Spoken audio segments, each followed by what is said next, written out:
Hello, dear bullet journal friends, and welcome back to my YouTube channel. My name is Sarah, also known as Cesaria, and I'm so happy to have you back today. In this video, we'll plan January together. We'll prepare layouts that allows us to keep track of our to-do lists, pursue our goals, and have everything quickly at hand. So let's get ready and get started. As you can see, I've already laid out a few stamps and washi tape, and my favorite pens are ready to go. If you don't want to miss anything, remember, follow, subscribe, comment, you know the drill. To give my journal a common theme, I often use the same fonts as in this setup. This way, everything looks cohesive in the end and it's easier to find our way around.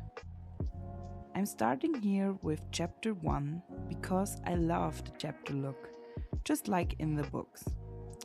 And I'm pretty sure that's how it is in my reading journal too. Below that is a quote that fits perfectly with January. You don't need the perfect plan. You just need a first step. This is a good reminder, especially at the beginning of the year. Not everything has to be planned out in advance. The main thing is to take the first step. To prevent the number from appearing too dominant, this time I only shade it with lines instead of coloring it in completely.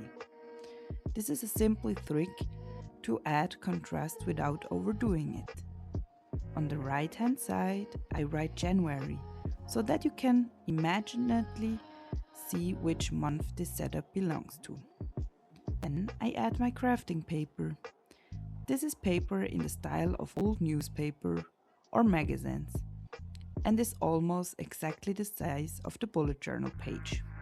I tear it slightly so that it does look too neat but has more texture. I measure it so that I don't cover the writing.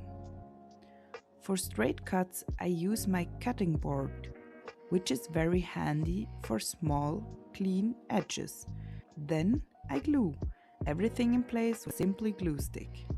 And honestly, the paper alone can add so much atmosphere to the layout.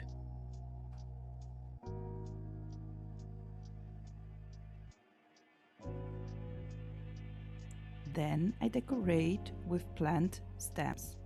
At this point, I'd like to thank Emily. She commented on the last setup that it would look like a bouquet of flowers if I add a vase underneath. I thought this idea was so brilliant that I implemented it right away. Thank you so much, Emily. Of course, I also use washi tape because I don't think I can make a spread without using washi tape. It's just part of what I do. Important. This is absolutely not mandatory. You don't need 1,000 materials to create a beautiful journal. Paper and old magazines are often laying around anyway. If you have a printer, you can even print out individual elements. You can also make your own stamps, by the way.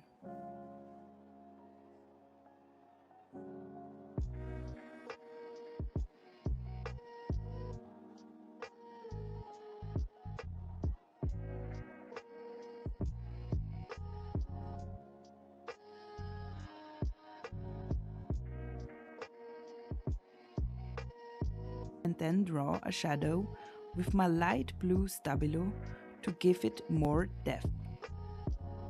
This is a super simple effect that makes everything look finished right away. Then I carefully cut any excess washi tape and small pieces of paper. Before I move on to the next page, I stick on transparent sticker with a white border. A small detail that rounds off the whole thing.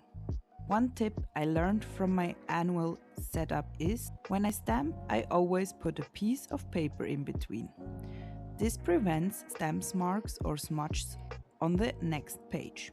Next, we come to the monthly overview. Of course, I use the same font as for the titles so that it matches.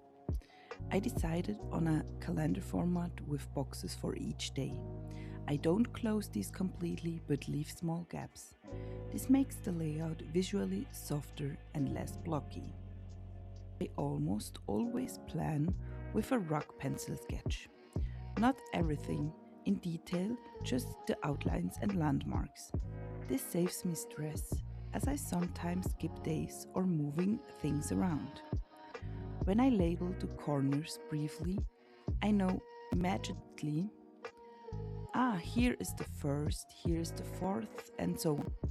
And yes, despite using pencil, mistakes can happen.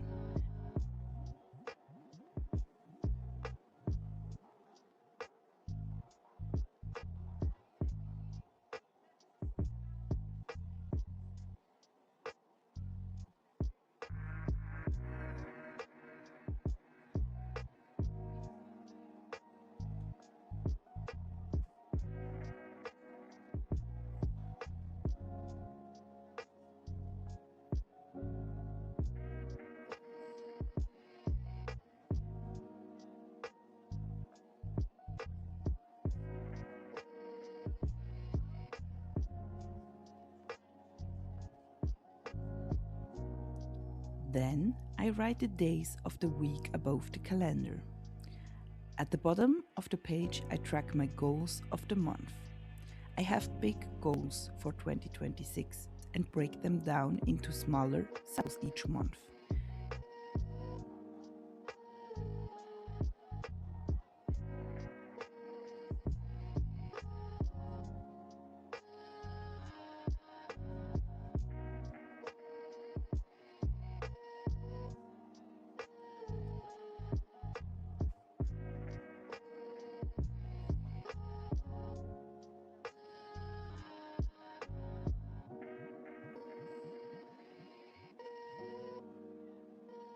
Then I use the light Stabilo again to create shadows and give the whole thing more depth. At the bottom, I draw 6 lines for my January goals. Why I use a tissue here? With Stabilo or markers in general, a thick dot of ink sometimes collect at the end. If I dab the spot briefly with a tissue, the line becomes much cleaner and looks really good. Then I decorate again so that the design of the title page is carried over. I use magazine flowers, decorative paper, the same washi tapes, a few stickers and stamps. I also love washi tape because you can easily remove it if something doesn't fit. This makes it another page that I almost feel too bad to write in. But that's exactly what motivates me. When I have a beautiful layout in front of me, I use the journal much more actively and stick with it.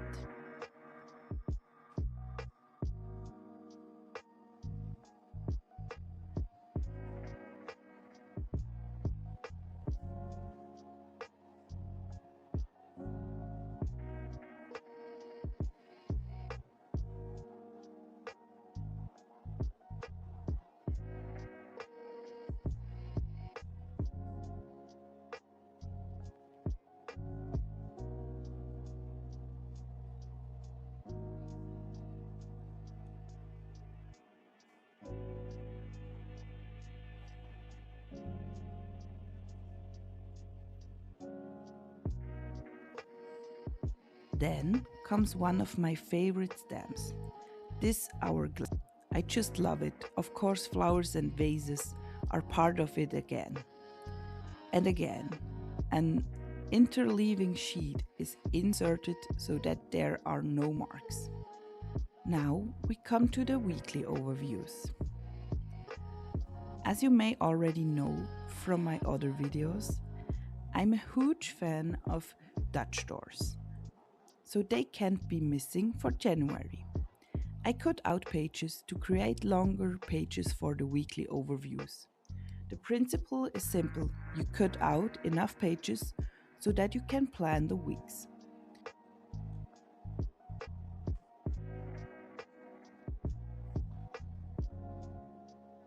I round off the corners with the corner rounder to make it look nicer, like the book. But you can also do this easily with scissors. You don't need to buy anything special. Then I draw the outlines for the whole month. Again, I sketch roughly with a pencil how many days they are visible in the first week, where does what start, etc. I stick to the same design as for the monthly overview. In January, I use different weekly layouts because I'm still experimenting. Is it better to design the whole month in the same layout every week, or is it better to do each week individually to make it more varied? Be sure to write me in the comments how you do it. The same every week or different every week? I'm very curious to see what works better for you. By the way, I briefly mentioned it in the video that I had a gap between the boxes in the middle week. That was intent for washi tape. I added it later when I looked through my journal. Again, oops, there's still some decoration missing. But hey, you never stop learning, and the nice thing is that you can always add more decoration.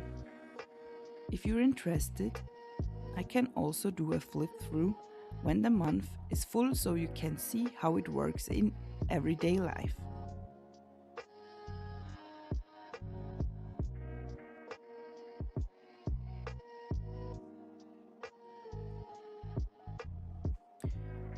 On the last page, where you can see the edge or door of the Dutch doors have placed by my habits. This month I want to track whether I am practicing English, reading every day, drinking enough water, not drinking alcohol, and not spending money on unnecessary things. I've set it up so that I can always see my habits right next to the weekly overview. Then comes the decoration again, because it has to be done. I'm working with similar crafting paper again, tearing it to size, gluing it in and decorating it with washi stamps. The big advantage of this Dutch doors version is that you can see the first and last page throughout the month when planning. This means I don't have to decorate every single page to keep the journal looking beautiful throughout. For those who like to keep things a little simpler, this is a great method. It's a really good way to make your work easier and still achieve a great look. Then I write the numbers or day numbers again with the blue Stabilo. I try to keep the font the same as the title. It's not quite as easy with the Stabilo as with the fine liner, but I think it still works. Finally, I dab away the ink dots with a tissue to make it look cleaner.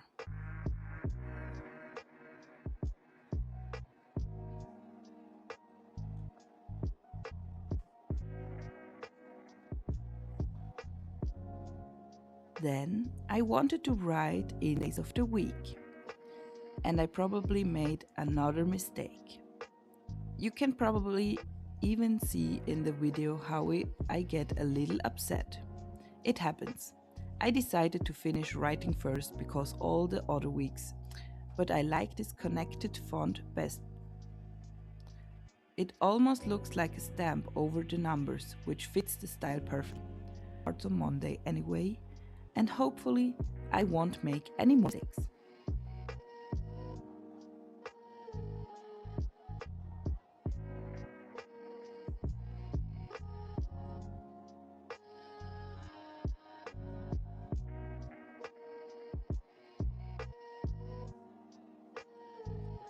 On the last page, I use the free space for a brain dump.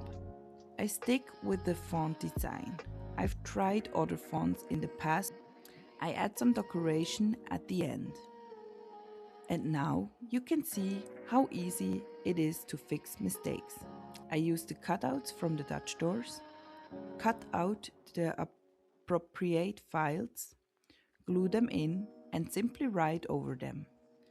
This is really one of the most relaxed methods because you don't have to save the mistake. You can just cleanly rework it. Before we get the final flip through, I decorate the brain dump page with a few stickers, washi tape, and stamps. And then we are ready for the flip through. I have to say, I really like this January. I think it's so beautiful and simple at the same time. With pens, paper, washi tape, stickers and stamps, you can create something that motivates you and is really fun. I'm really looking forward to planning with it this month. If you liked the video, I appreciate a follow, a like and a comment. I read everything and appreciate all feedback.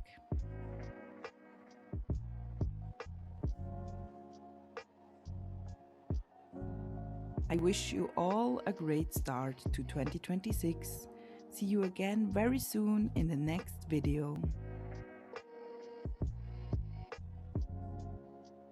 Thank you very much for your being here. Stay creative. Bye. Bye bye. Bye.